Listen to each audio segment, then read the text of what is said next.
Nous en sommes maintenant rendus à la période de questions et de réponses orales. Et pour ce faire, je cède la parole en question principale au chef de l'opposition officielle.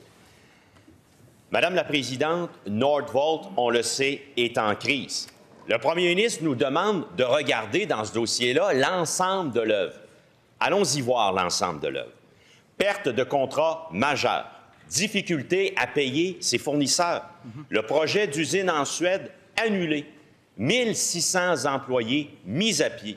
Le gouvernement suédois qui lui a plus confiance puis qui a dit « je ne mettrai plus une autre scène là-dedans ». Les actionnaires ne veulent pas, eux non plus, ajouter plus d'argent. Le PDG démissionne, remplacé par un expert en restructuration, et il cherche des investisseurs, et il n'en trouve pas.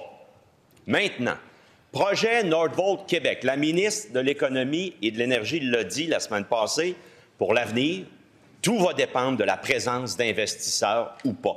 Serrouti Nordvolt le dit, nous avons prévu de lever de l'argent ici au Canada. L'argent devra venir au Canada. Madame la Présidente, si Nordvolt n'est pas capable de trouver 300 millions de dollars pour le projet de Québec, imaginez-vous comment il pourrait trouver 4,6 milliards de dollars, parce que ce sera le manque à gagner. Donald Trump a été élu aux États-Unis. En janvier, il aura l'intention d'annuler l'IRA. Et l'IRA, dans le montage financier de Nordvolt, représente 4,6 milliards de dollars qui seront, par effet miroir, absents. Comment le premier ministre ne peut-il pas avoir le courage de dire la vérité aux Québécoises et Québécois? Attention. Oui, monsieur le leader du gouvernement, je vais vous écouter pour nous rappeler. Madame la Présidente, le collègue de l'opposition ne peut pas faire cela. C'est un mot prévu qui est à l'index. Alors, je vous demanderai de lui faire retirer. Attention, c'est plutôt l'intention ici. Lorsqu'on dit « je lui demande de dire la vérité », la bonne foi se présume et nos collègues disent toujours la vérité. Monsieur le premier ministre, je veux entendre votre réponse.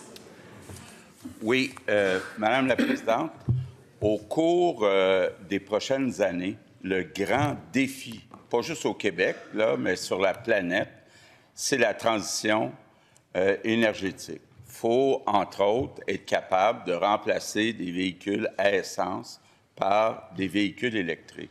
Et on a la chance au Québec d'avoir des minéraux stratégiques comme le lithium qui peuvent servir à fabriquer des batteries pour les véhicules électriques.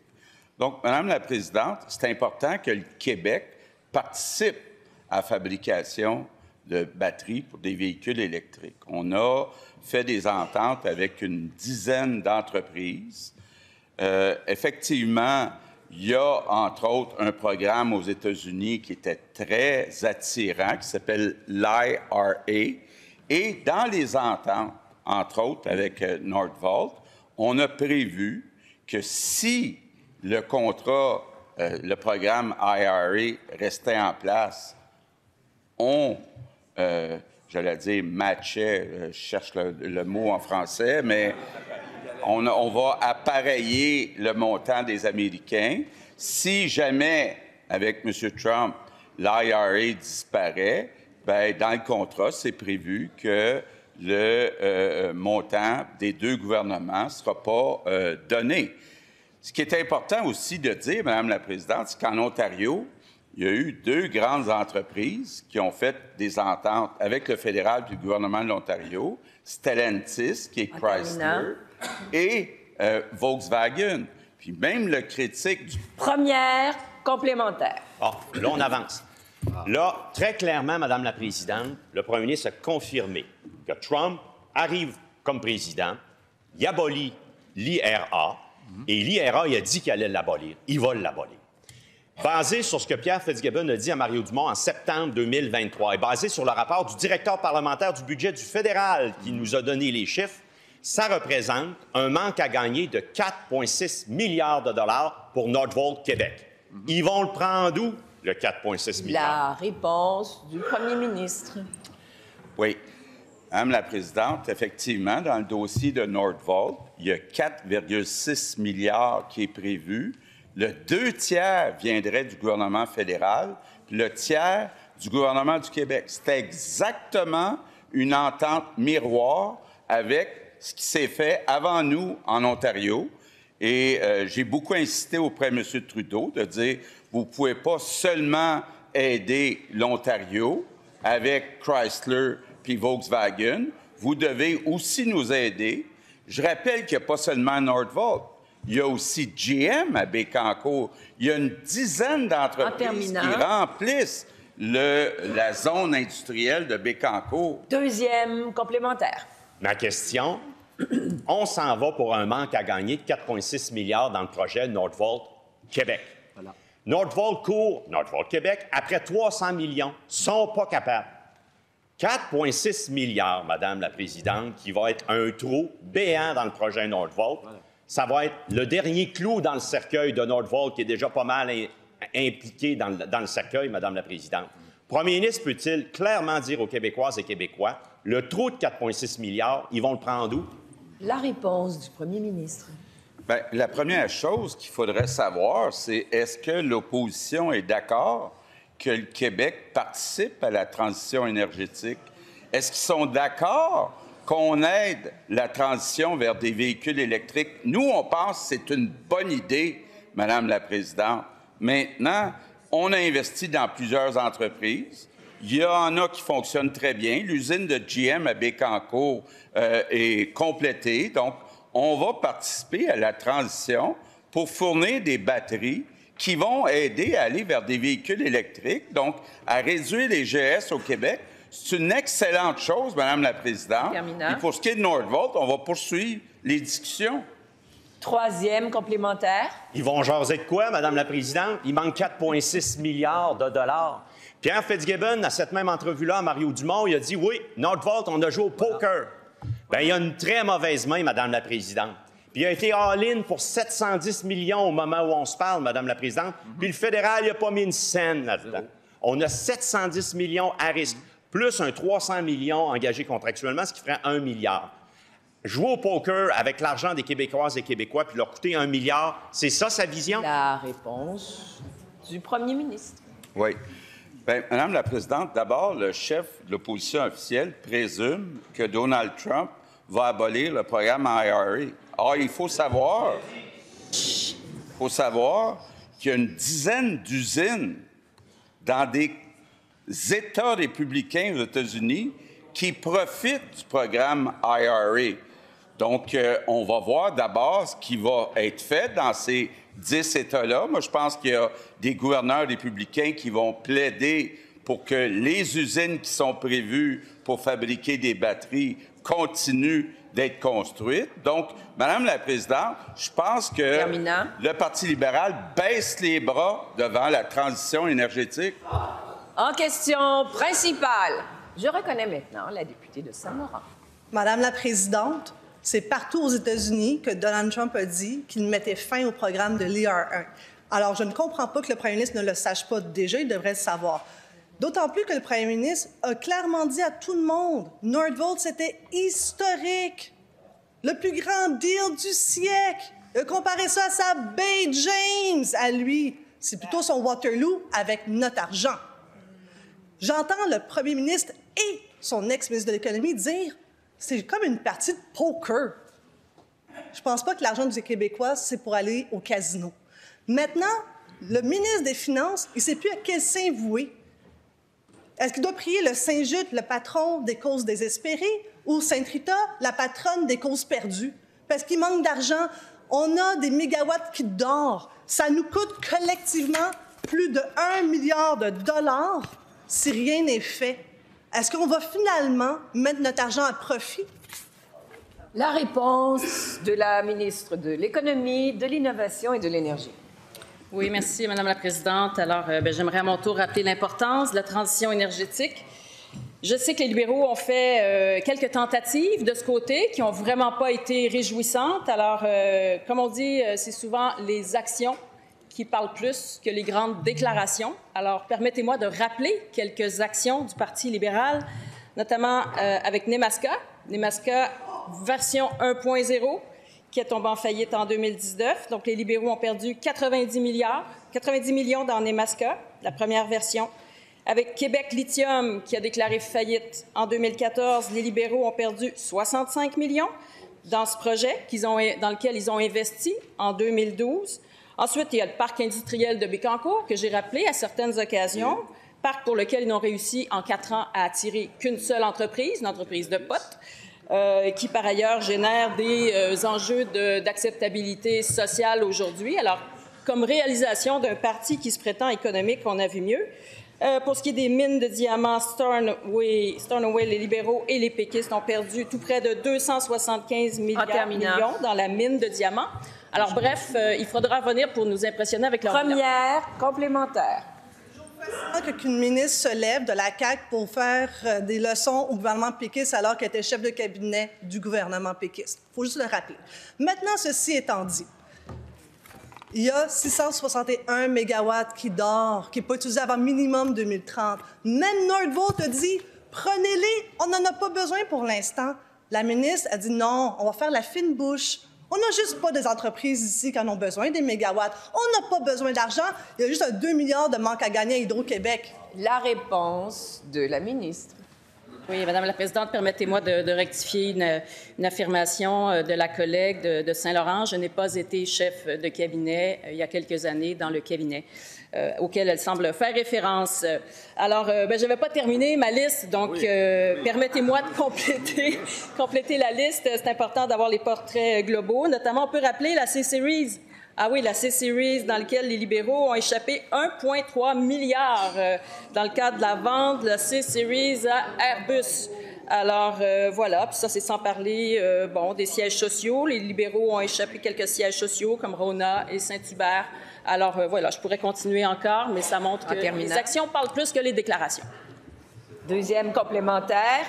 Oui, Madame la Présidente, Lisée perd sa directrice de cabinet adjointe. C'est vrai, vous étiez juste adjointe à l'époque. C'est la première fois que je vois quelqu'un qui veut avoir une démotion. Moi, j'avais donné une promotion. Bien voilà, on va prendre la démotion. S'il vous plaît, on revient au calme. Et je vous rappelle, Madame la députée, que vous vous adressez à moi et non directement à la collègue de l'autre côté de la banquette. Je vous écoute. Madame la Présidente, pourquoi que la ministre ne veut pas mettre à profit nos mégawatts? Ça ne lui appartient pas, ça appartient aux Québécois. Le ministre des Finances ne sait plus où couper. C'est plus d'1 milliard qui est sur la table. Est-ce qu'ils vont finalement se brancher?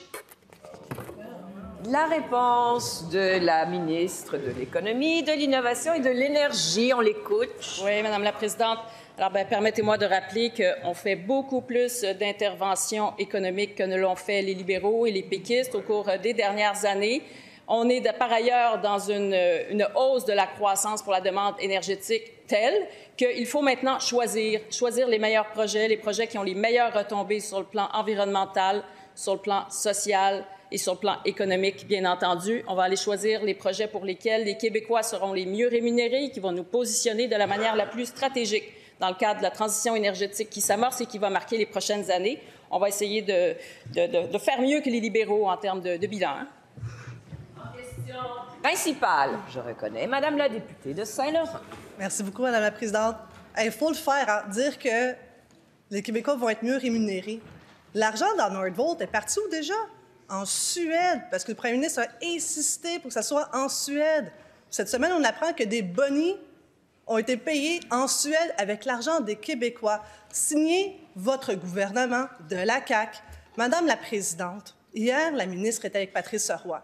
Il lui a parlé de son bilan. Nordvolt, Lyon, Taiga. La moyenne au bâton que le premier ministre n'arrête pas de parler n'est pas si bonne que ça. Maintenant, toute la semaine, on lui a posé une seule question en énergie. Combien de mégawatts ont été accordés à l'une des seules entreprises qui est détenue à plus de 50 % par des intérêts québécois? Elle a refusé de répondre à cette question qui est pourtant simple. Madame la Présidente, qu'est-ce qu'elle ne veut pas relever aux Québécois? La réponse de la ministre. Oui, Madame la Présidente. Comme je disais tout à l'heure, le nombre d'interventions de notre gouvernement auprès des entreprises du Québec est considérable. Si on se compare aux années antérieures, il y avait en moyenne 2 900 interventions entre avril 2015 et septembre 2018. On est, nous, à 4 221 interventions. Plus de 90 % des interventions d'Investissement Québec sont faites auprès d'entreprises établies au Québec de moins de 200 employés. On a pratiquement plus de 40 de ces interventions qui sont faites auprès d'entreprises de moins de 20 employés. Alors, on est très actifs et on épaule nos entreprises pour qu'elles puissent avancer et se déployer. Si on regarde les interventions d'IQ auprès des entreprises du Québec, alors, on a là aussi un comparable très intéressant par rapport aux libéraux. Donc, les libéraux, en termes de nombre d'interventions, je viens de le dire, en termes de financement autorisé, ils étaient à 2,4 milliards, on est à 3,7 milliards auprès des entreprises du Québec. Et en termes d'investissements totaux, ils étaient à 8,4 milliards, on est à 13,1 milliards. Une hausse considérable auprès d'entreprises du Québec. Merci.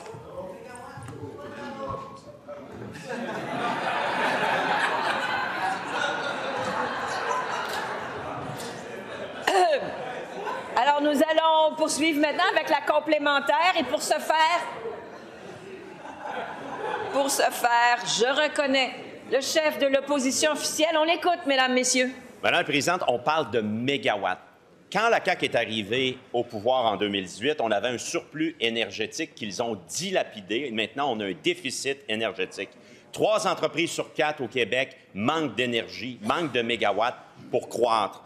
En ce sens-là, Madame la Présidente, on a demandé que le gouvernement fasse preuve de transparence sur des critères flous, les choix arbitraires, et faire en sorte de rendre compte aux Québécois comment ils les ont octroyés. Va-t-il demander à la VG d'aller enquêter? La réponse du premier ministre.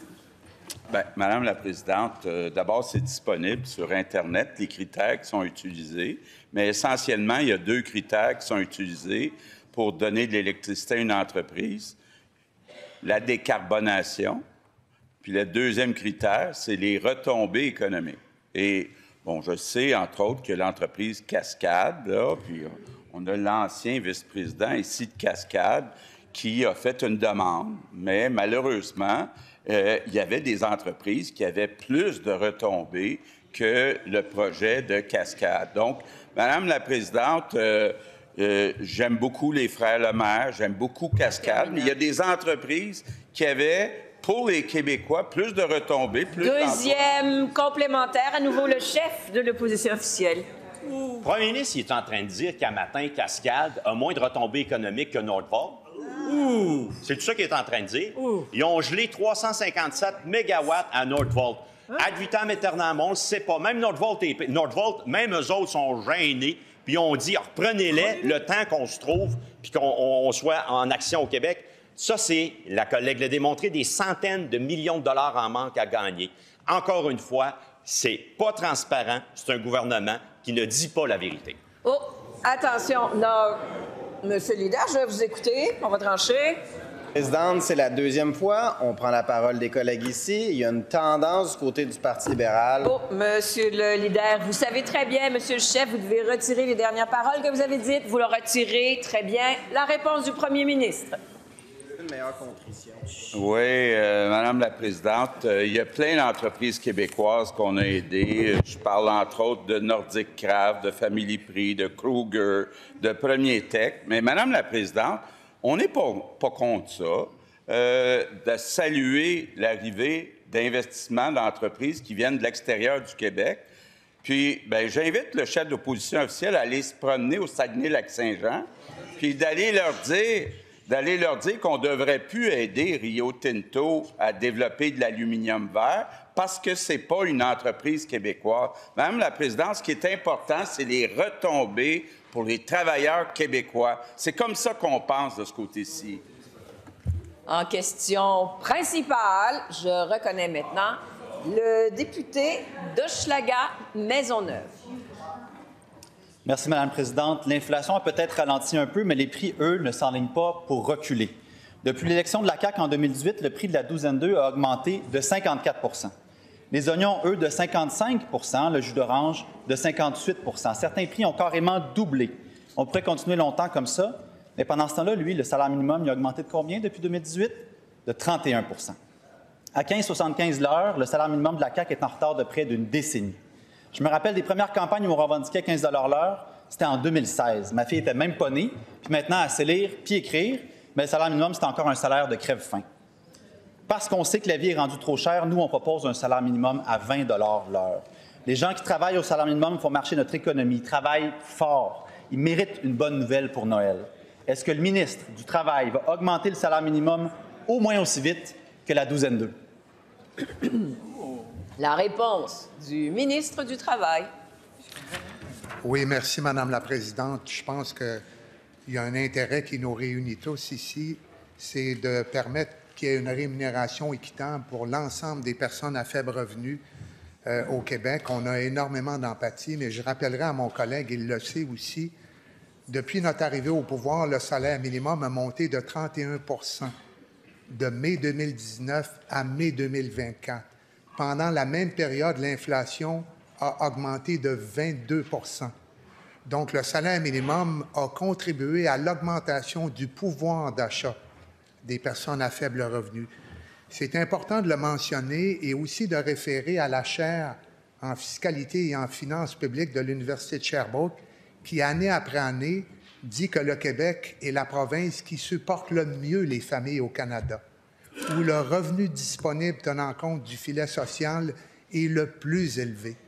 Et enfin, c'est au Québec, dans l'ensemble du pays, où le taux de couverture de la mesure du panier de consommation est le plus élevé. Évidemment, il faut trouver un équilibre entre la rémunération équitable des personnes à faible revenu et la capacité de payer... Première complémentaire. On a longtemps suivi la doctrine du 47 % du salaire moyen, tout gouvernement confondu. C'était parole d'Évangile pendant des décennies. Puis pouf, par magie, en 2017, on a décidé de faire bouger l'aiguille un peu à 50 % du salaire moyen. Mais pourquoi s'arrêter en si bon chemin? Pourquoi pas continuer comme l'Ontario ou l'île du Prince-Édouard et se rendre à 55 % Ça s'est bien passé là-bas, ça peut bien se passer ici. Pendant que les banques alimentaires sont pleines de travailleurs et travailleuses qui n'y arrivent pas, est-ce que vous allez continuer d'être obsédé avec votre 50 % de salaire moyen? Et je vous rappelle, Monsieur le député, que vous vous adressez et vous posez votre question à la présidente. La réponse du ministre. Merci, Madame la Présidente. Je vais poursuivre. Il faut trouver un équilibre et respecter la capacité de payer, particulièrement des PME qui sont dans les régions du Québec et qui embauchent beaucoup de personnes dont les emplois pourraient être fragilisés par une augmentation trop rapide du salaire minimum, particulièrement les femmes et les jeunes. Donc, il faut y aller de façon progressive. C'est ce que nous allons faire encore une fois cette année. Et le 50 % du salaire horaire moyen, c'est un cadre de référence qui nous guide, qui est objectif et respectueux du contexte économique québécois. Merci, Madame la Présidente. Deuxième complémentaire. J'ai parlé des prix à l'épicerie, parlons maintenant des prix des loyers. SCHL, Desjardins, toutes les prévisions s'entendent pour dire que les loyers vont continuer à exploser dans les prochaines années. Puis si le salaire minimum, là, il ne suit pas l'augmentation des loyers, est-ce que le ministre peut reconnaître qu'au fond, ce qu'il propose aux travailleurs au salaire minimum, c'est de s'appauvrir? Va-t-il prendre la seule décision économique logique et augmenter le salaire minimum à 20 $ l'heure cette année? La réponse du ministre des Finances. Oui, merci, Madame la Présidente. Bien, on a définitivement deux approches différentes ici là, qui sont proposées. Nous voulons augmenter le salaire de tous les Québécois. Et ça fonctionne. Lorsqu'on regarde le revenu réel disponible des Québécois depuis 2018, c'est en hausse de 6,6 %. Au Canada, c'est 4 %. En Ontario, c'est 2 %. Alors, on va continuer de propulser le Québec à un autre niveau et l'ensemble des salariés québécois vont en bénéficier avec des hausses de salaire, des hausses de revenus disponibles, Madame la Présidente. En question principale. Là, vous êtes deux. En question principale, je reconnais le député de Saint-Henri-Sainte-Anne. On vous écoute, monsieur. Madame la Présidente, hier, la ministre de la Famille s'est indignée du fait que des parents inquiets signent une pétition pour améliorer la qualité éducative dans le réseau. Et à grands coups de propos non parlementaires, elle m'a accusé de ne pas savoir de quoi je parlais en demandant que son plan d'action soit rendu public. Eh bien, coup de théâtre, Madame la Présidente, il semble que ma demande n'était pas si ridicule que ça, parce qu'en fin de journée, hier, la ministre l'a enfin rendu public, son fameux plan, plus de 2 mois après son dépôt. Madame la Présidente, quand on refuse de rendre public son propre plan et qu'on refuse de communiquer à ses propres partenaires pendant 2 mois, ça m'étonnerait que ce soit parce qu'on en est fier. Ça m'étonnerait que ce soit parce qu'on est convaincu d'en faire assez. Madame la Présidente, la ministre peut-elle expliquer aux familles inquiètes du Québec pourquoi il aura fallu qu'elle soit acculée au pied du mur pour enfin rendre son fameux plan public? La réponse de la ministre de la Famille. Merci, Madame la Présidente. À cette Assemblée nationale, il y a des façons de faire. Il y a eu un rapport de la vérificatrice. On devait remettre dans un temps déterminé, déposer à la Commission d'administration publique le plan d'action, qui est disponible pour tous les parlementaires qui peuvent effectivement aller vérifier. Le plan d'action en question a effectivement été déposé comme convenu, comme le prévoient nos règles, au mois de septembre. Alors, si l'opposition n'a pas fait son travail d'aller vérifier si le plan d'action a été déposé, mais a préféré plutôt tenter de faire peur aux parents en disant qu'il n'y a pas de dépôt. Oui, monsieur le leader du deuxième groupe, je vous écoute pour une question de règlement, j'imagine. Elle s'est fait reprocher la même chose hier. Ce serait le fun qu'on apprenne de nos erreurs et qu'on continue. Monsieur le leader du gouvernement, c'est beau, je vais trancher ici. Madame la ministre, retirez ce bout de propos qui est non parlementaire, vous le savez très bien. Vous le retirez? Parfait, on l'a retiré. Poursuivez. Alors, donc, les parlementaires avaient accès. On a préféré dire qu'effectivement, on ne l'avait pas déposé, ce qui n'est pas le cas. La réalité des choses, il a été déposé là où on devait le faire, en vertu des règles parlementaires qui nous guident, Madame la Présidente. On n'a même pas posé la question dans les 2 derniers mois, à savoir s'il avait été déposé, et on n'a même pas pris la peine d'aller vérifier là où ça doit être déposé. Première complémentaire. Madame la Présidente, là, les parlementaires, c'est une chose, le public, c'en est une autre. Les parents du Québec n'avaient pas accès avant hier. Le réseau n'avait pas accès avant hier. Les propres partenaires de la ministre n'avaient pas accès avant hier. 23 septembre que c'est déposé. Ici, 28 novembre seulement rendu public au public du Québec, aux parents du Québec, après 2 mois. Si la ministre est si fière de son plan, pourquoi l'a-t-elle maintenu non public pendant 2 mois? La réponse de la ministre. Alors, Madame la Présidente, quand on le dépose à la Commission d'administration publique, ils y ont accès, tout le monde y a accès. C'est la procédure qui est prévue. Et effectivement, on l'a retourné aux confrères parce qu'il ne semblait pas pouvoir le retrouver à l'intérieur des instances de l'Assemblée nationale. On lui a retourné, on a continué les actions. Ils ont eu la possibilité au cours des 2 derniers mois de le rendre public, de le critiquer, d'en parler, mais non, on a choisi une autre stratégie. Une autre stratégie qui n'avait pas nécessairement pour but l'amélioration des services. Et on ne s'est pas contenté, Madame la Présidente, de déposer le plan d'action. On a mis des actions en place. Deuxième complémentaire. Madame la Présidente, on va en parler d'améliorer la qualité des services, puis on va essayer autre chose. Devinez qui disait la phrase suivante en 2021. Je cite. « L'accès au CPE et le développement de nouvelles places sont compromis présentement par la pénurie d'éducatrices. Il y a urgence d'agir. » Pas les syndicats qui disaient ça, là. Pas l'opposition qui disait ça non plus. C'est la présidente du Conseil du Trésor qui disait ça en 2021.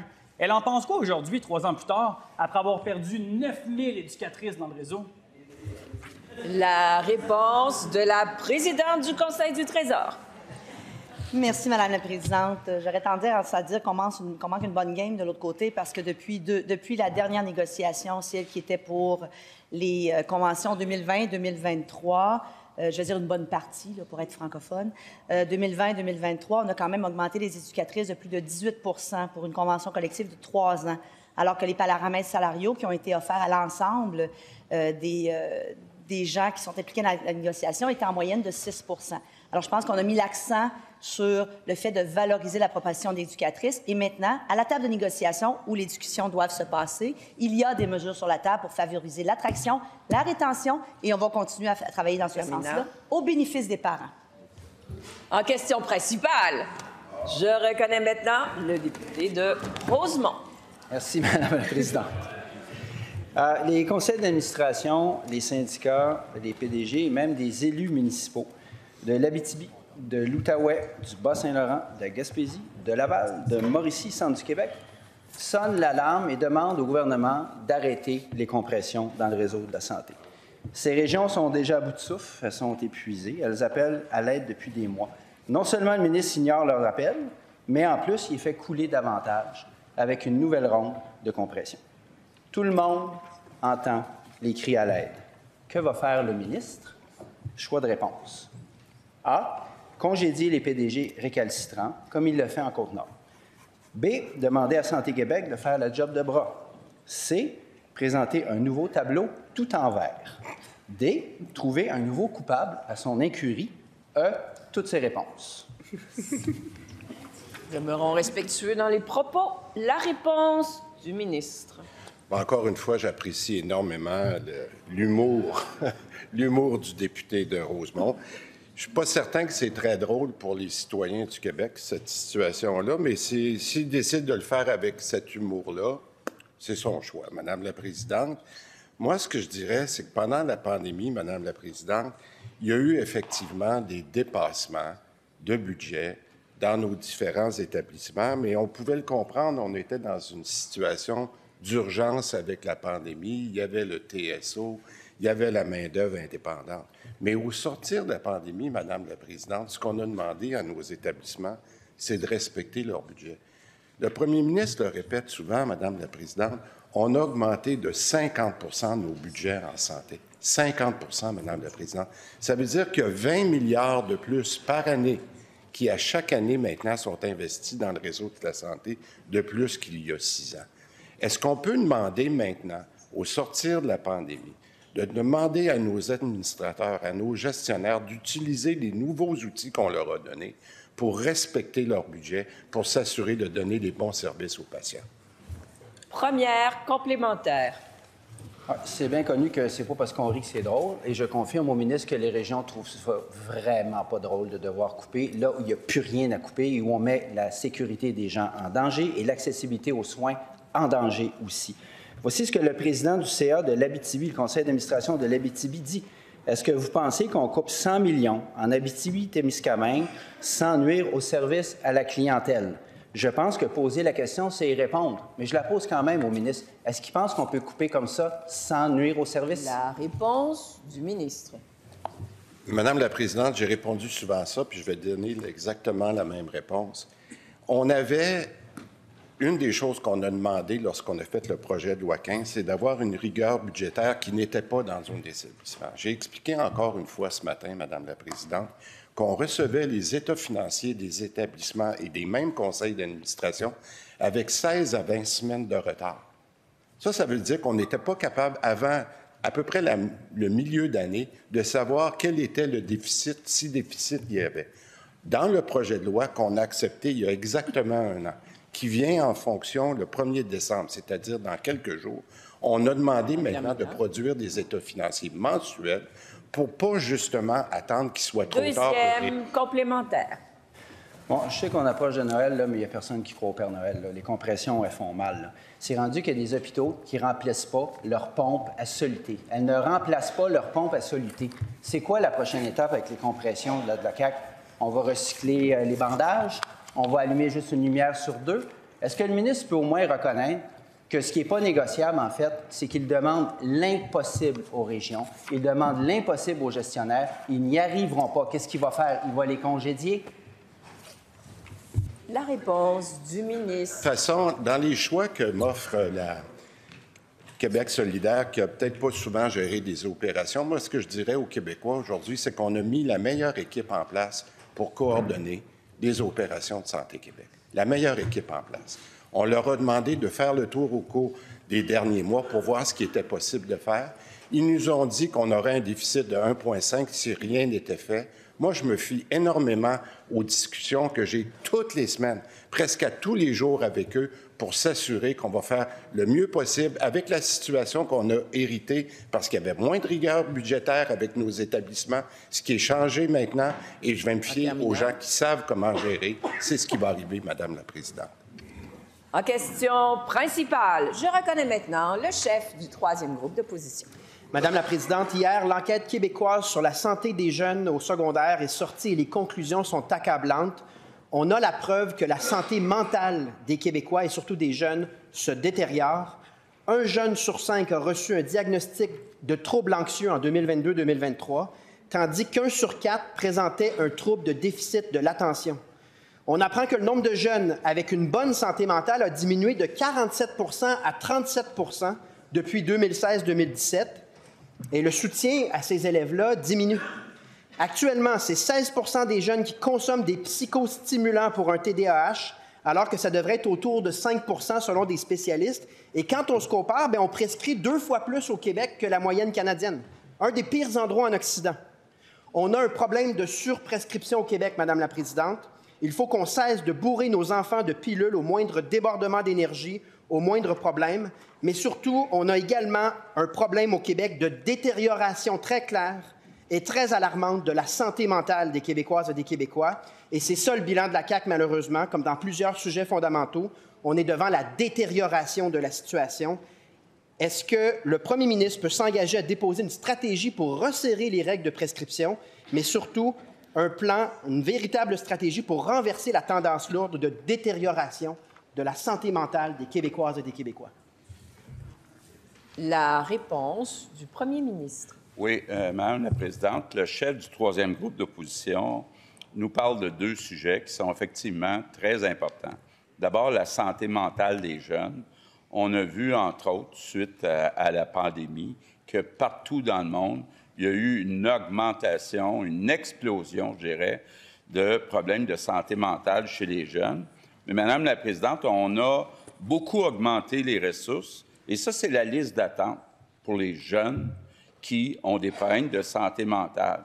On le voit depuis qu'on est en poste, le nombre de personnes qui sont en attente pour des services de santé mentale est en forte diminution. Donc, je pense que, oui, il reste encore du travail à faire, mais je pense qu'il y a, par mon collègue, le ministre des Services sociaux, beaucoup de travail qui a été fait. Maintenant, le chef du 3e groupe d'opposition vient nous parler de surprescription de médicaments pour les enfants qui ont des troubles d'attention. Bon, c'est un sujet que j'ai beaucoup regardé, entre autres avec le député de Matane quand j'étais ministre de l'Éducation, puis ensuite ministre de la Santé. D'abord, il faut le dire, là, parce qu'il ne faut pas surinquiéter les parents. Il y a eu des découvertes de médicaments comme le Ritalin qui permettent à des enfants qui autrement ne pourraient pas apprendre d'être capables de se concentrer, puis d'apprendre, puis de réussir à obtenir un diplôme. Maintenant, il y a des enfants qui ont... Première complémentaire. Madame la Présidente, le plan de match ne peut pas être de médicamenter si on ne se pose pas la question pourquoi ces enfants-là ne sont pas capables d'apprendre aujourd'hui, alors que 30 ans, on n'avait pas du tout les mêmes données en termes de santé mentale. Donc, ça prend une vision, il faut aller à la cause, il faut un diagnostic qui vise la santé et non pas de prescrire davantage. Est-ce que le premier ministre, après 6 ans au pouvoir, devant la détérioration de la santé mentale de nos jeunes, peut prendre ses responsabilités et reconnaître qu'il faut changer les choses? La réponse du premier ministre, on l'écoute. Madame la Présidente. Attendez, Monsieur le premier ministre, attendez. Attendez, je suis debout. Je suis debout. Monsieur le leader du gouvernement, soyez-vous également. Je vous prie. Soyez-vous, je vous prie. Soyez-vous, je vous prie. Merci. Le règlement est clair. Ne vous interpellez pas ni d'un côté ni de l'autre de la Chambre. Une seule personne avait le droit de parole ici pour le moment, c'était le premier ministre. Je veux l'entendre. Et je vous demande le respect entre vous, Monsieur le premier ministre. Madame la Présidente, ce que je viens d'entendre du chef du PQ, c'est ce que jaillit le plus de la forme de politique que certaines personnes font. Parce que les médicaments comme le Ritalin, ça aide des enfants à apprendre, alors que sans ces médicaments-là, ils ne pourraient pas apprendre.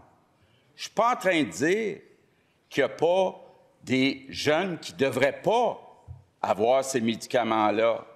Mais ce n'est pas à un politicien, même s'il est chef du PQ, en terminant, d'aller dire si oui ou non on doit prescrire.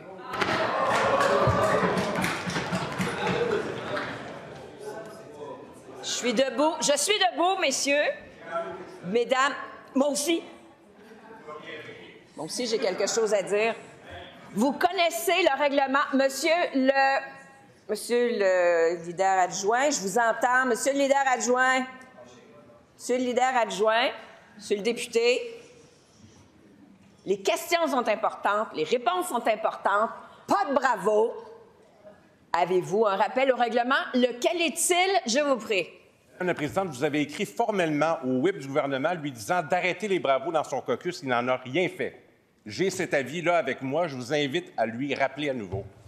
Je viens de faire mon rappel au règlement. Nous allons... Monsieur le leader, vous pouvez vous asseoir. Nous allons poursuivre. Je voulais entendre la question. En 2010, c'était 7,9 % des jeunes qui consommaient des psychostimulants. On est rendu à 16 %.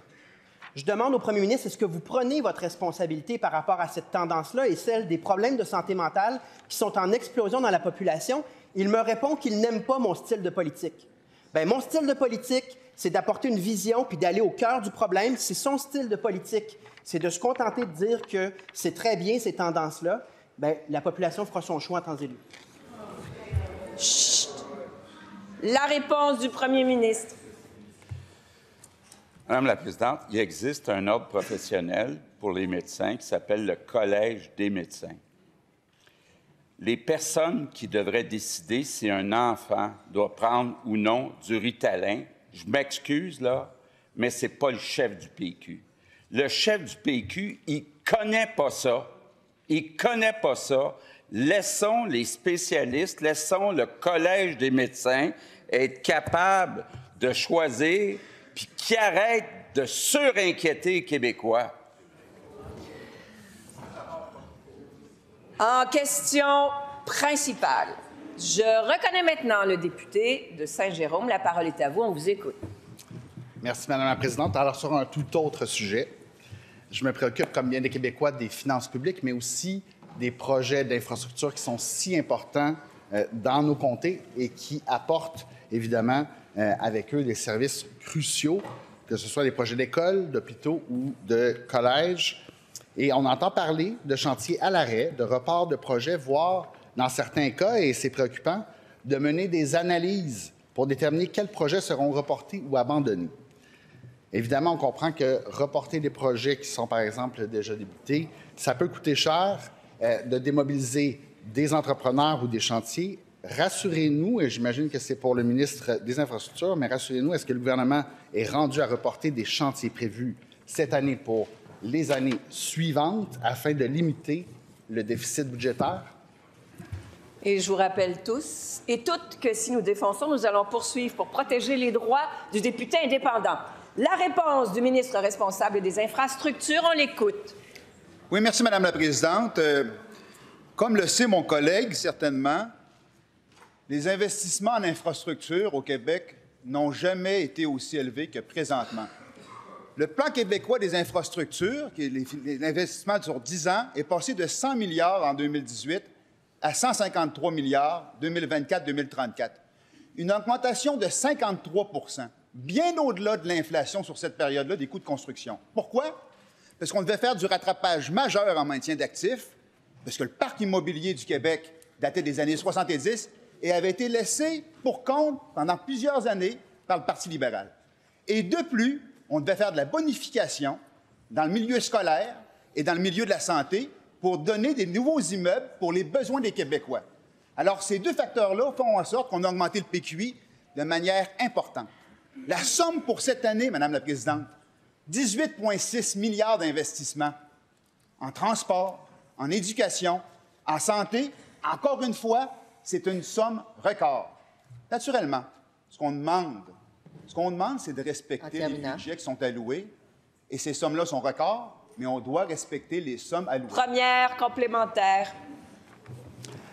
Alors, je suis un passionné des finances publiques et dans la mise à jour de la semaine dernière, il y a une expression qui n'existait pas dans le budget ou dans la dernière mise à jour, le décalage dans le rythme de réalisation des infrastructures, une expression qui revient 19 fois.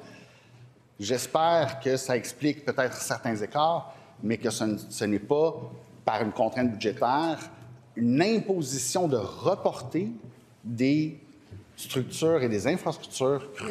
La réponse du ministre. Madame la Présidente, on fait des exercices sur base annuelle de Plan québécois des infrastructures qu'on dépose au même moment que le budget. Et depuis qu'on est arrivé, les sommes ont toujours augmenté et les sommes de l'année courante également, 18,6 milliards cette année. Donc, ce qu'on dit aux gens, c'est des sommes records, on investit comme jamais. Mais on ne peut pas se permettre non plus de dépasser ces sommes-là. On doit respecter les cibles budgétaires et les cibles d'investissement. Naturellement, on travaille comme à chaque année pour un dépôt au mois de mars prochain, au prochain PQI 10 ans. Et à ce moment-là, on montrera la suite des choses. Deuxième complémentaire.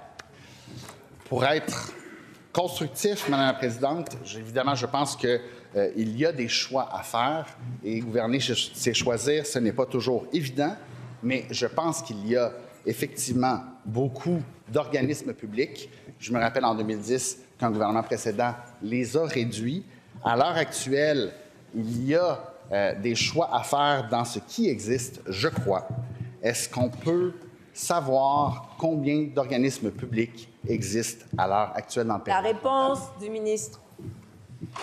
Je vais revenir sur le PQI. Effectivement, mon collègue a parfaitement raison. À chaque année qu'on élabore un plan québécois des infrastructures pour les investissements à venir, bien qu'on l'a monté de 53 %, les besoins sont énormes, effectivement, parce que le rattrapage juste en maintien d'actifs, c'est un défi de tous les jours par rapport aux investissements en infrastructure.